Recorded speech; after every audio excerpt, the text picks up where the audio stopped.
Shalom Bapak Ibu yang dikasihi Tuhan, saya percaya bahwa kita sudah menyiapkan hati kita untuk kita boleh menyembah Tuhan bersama-sama pada hari ini.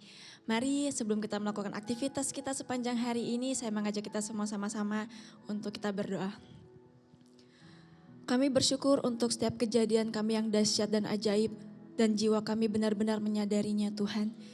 Kami bersyukur untuk segala sesuatu yang baik yang boleh kami alami, yang boleh kami nikmati bersama dengan Engkau.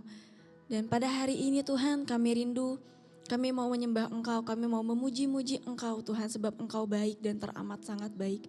Terima kasih Tuhan, biar Engkau yang beracara, Engkau yang menjagai setiap kami, Engkau yang melingkupi kami Tuhan. Kami percaya bahwa apa yang terjadi dalam hidup kami semua karena kebaikan Tuhan. Terima kasih Tuhan, hanya dalam nama Tuhan Yesus kami sudah berdoa dan mengucap syukur. Haleluya. Amin.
Satu-satunya kekuatan bagi hidup kami Tuhan.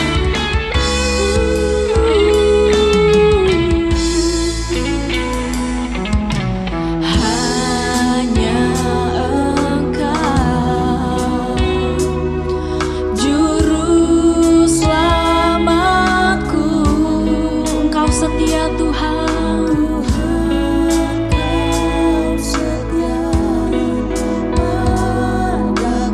Kami meyakini bahwa pertolongan kami hanya datang dari-Mu ya Tuhan. Ku yakini pertolongan-Mu takkan terlambat bagiku.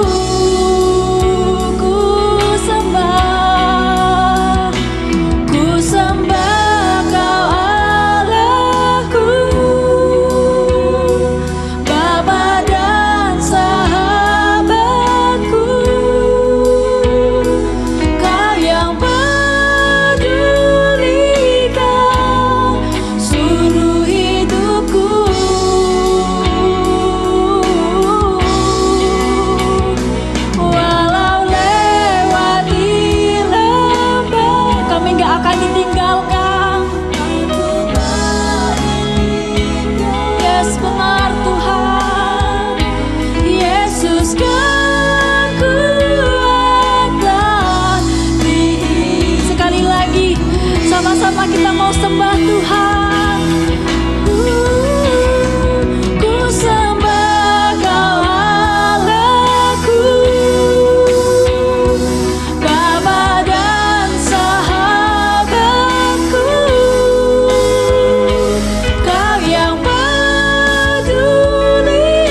dan sahabat bagi setiap kami Tuhan.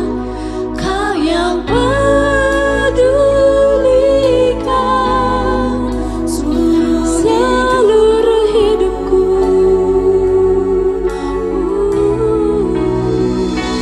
Walau lewati kami percaya kami gak akan ditinggalkan Tuhan. Yes, Yesus kan kuatkan hidupku.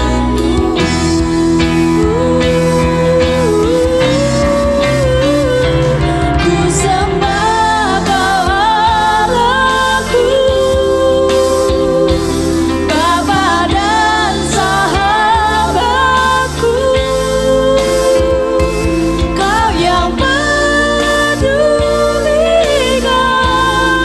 seluruh hidupku.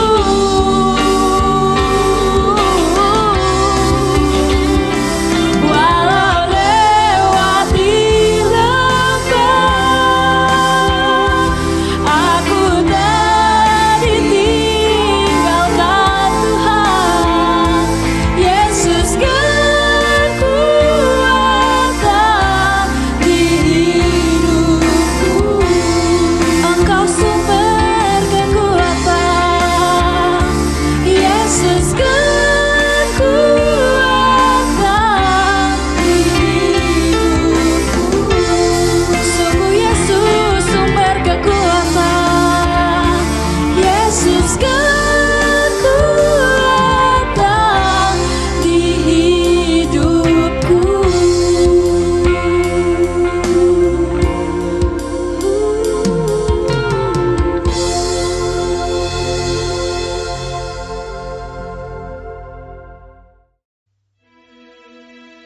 Ahas berumur 20 tahun pada waktu ia menjadi raja.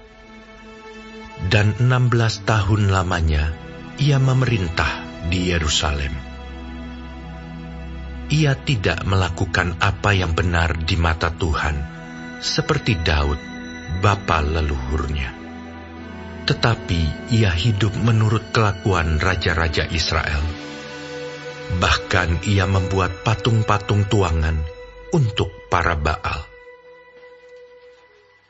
Ia membakar juga korban di lebak Ben Hinnom dan membakar anak-anaknya sebagai korban dalam api, sesuai dengan perbuatan keji bangsa-bangsa yang telah dihalaukan Tuhan dari depan orang Israel. Ia mempersembahkan dan membakar korban di bukit-bukit pengorbanan, dan di atas tempat-tempat yang tinggi, dan di bawah setiap pohon yang rimbun. Sebab itu Tuhan Allahnya menyerahkannya ke dalam tangan raja orang Aram. Mereka mengalahkan dia dan menawan banyak orang daripadanya yang diangkut ke Damsyik. Kemudian ia diserahkan pula ke dalam tangan raja Israel dan mengalami kekalahan yang besar. Sebab dalam sehari Pekah bin Remalia menewaskan di Yehuda 120.000 orang, semuanya orang-orang yang tangkas, oleh karena mereka telah meninggalkan Tuhan, Allah nenek moyang mereka. Dan Zikri, pahlawan dari Efraim, membunuh Maasea, anak raja, Azrikam, kepala istana, dan Elkana, orang kedua di bawah raja. Orang Israel menawan dari saudara-saudaranya 200.000 orang, yakni perempuan-perempuan, serta anak-anak lelaki, dan anak-anak perempuan. Mereka merampas juga banyak harta milik daripada orang-orang itu, dan membawa rampasan itu ke Samaria. Tetapi di sana ada seorang nabi Tuhan yang bernama Oded. ia pergi menemui tentara yang pulang ke Samaria dan berkata kepada mereka, "Lihatlah, karena kehangatan murkanya kepada Yehuda, Tuhan Allah nenek moyangmu menyerahkan mereka ke dalam tanganmu. Dan kamu telah mengadakan pembunuhan di antara mereka dengan kegeraman yang sampai ke langit. Dan sekarang kamu bermaksud menaklukkan orang Yehuda dan Yerusalem menjadi hambamu laki-laki dan perempuan. Tidak adakah pada kamu sendiri kesalahan yang besar terhadap Tuhan Allahmu? Maka sekarang dengarkanlah kataku ini. Kembalikanlah orang-orang yang kamu tawan dari saudara-saudaramu itu, karena murka Allah menyala-nyala terhadap kamu."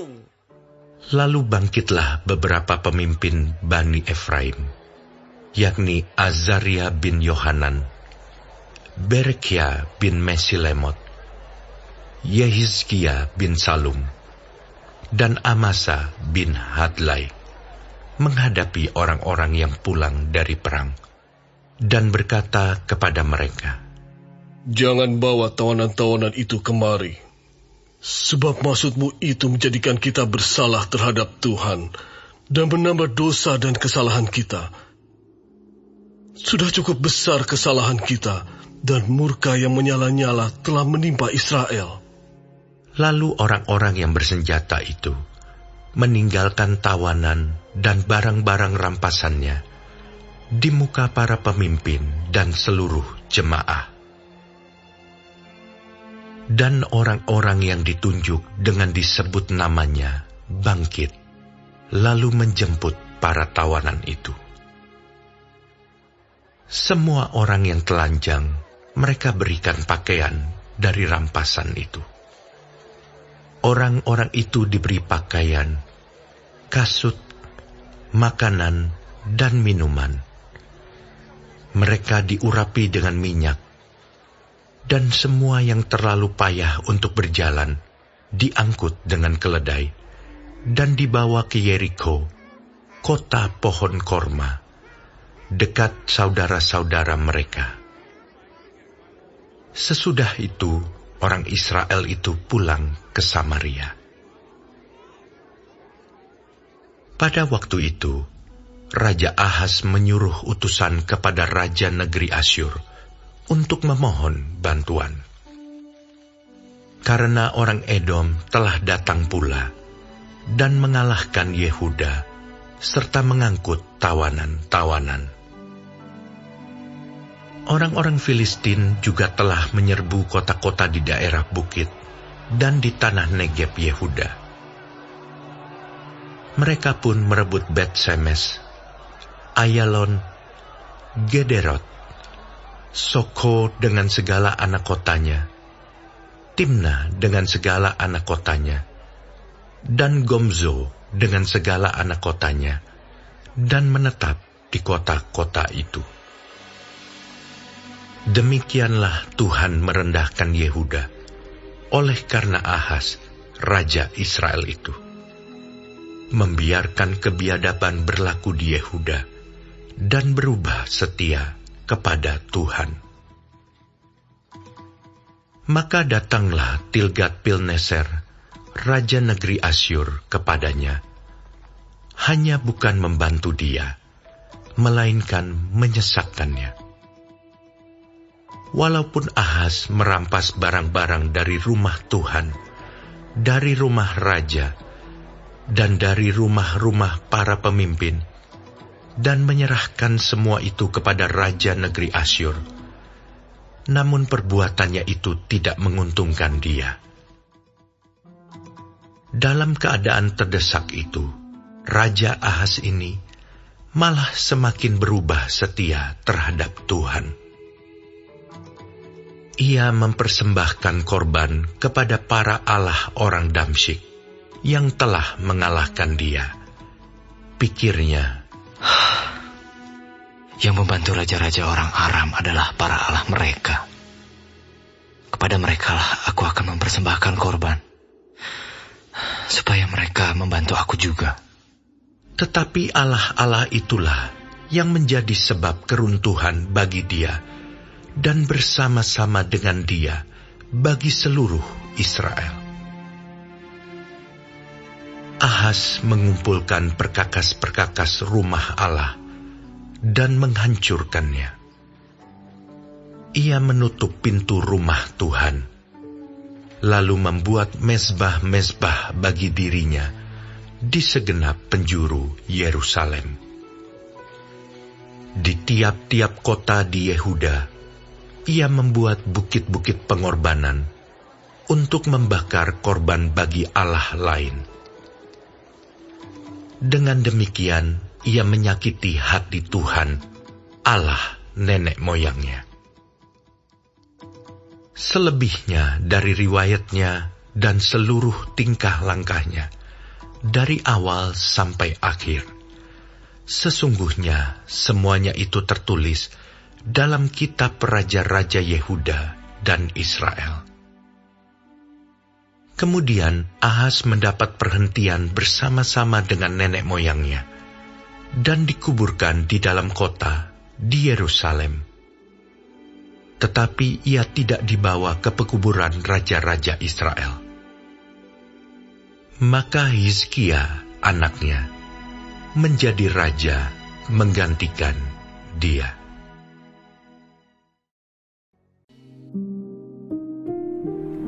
Tuhan Yesus, terima kasih untuk pagi hari ini. Terima kasih untuk berkat yang boleh kami terima dari malam sampai dengan pada pagi hari ini. Tuhan, kami mau berdoa untuk setiap hamba-hamba Tuhan dimanapun mereka berada. Kiranya Engkau memberkati pelayanan mereka, jadikan mereka berkat dimanapun mereka ditempatkan. Kami juga berdoa untuk bangsa dan negara kami Indonesia. Kami berdoa untuk setiap kesejahteraan dan apapun yang menjadi masalah di bangsa dan negara ini. Kami percaya bahwa Engkau turut campur tangan dalam setiap masalah yang ada di bangsa ini. Berkati setiap pemimpin yang ada. Kami percaya bahwa mereka adalah orang-orang yang Tuhan pilih. Kami juga berdoa untuk setiap anak-anak-Mu yang sedang mengalami sakit penyakit. Kami berdoa kiranya Engkau Tuhan memberikan kesembuhan yang luar biasa. Biarlah mereka boleh menjadi kesaksian dalam kehidupan mereka bahwa Engkau turut bekerja dalam setiap hidup mereka. Terima kasih Tuhan. Bapa kami yang di surga, dikuduskanlah nama-Mu, datanglah kerajaan-Mu, jadilah kehendak-Mu di bumi seperti di surga. Berikanlah kami pada hari ini makanan kami yang secukupnya, dan ampunilah kami akan kesalahan kami, seperti kami juga mengampuni orang yang bersalah kepada kami. Dan janganlah membawa kami ke dalam pencobaan, tetapi lepaskanlah kami daripada yang jahat.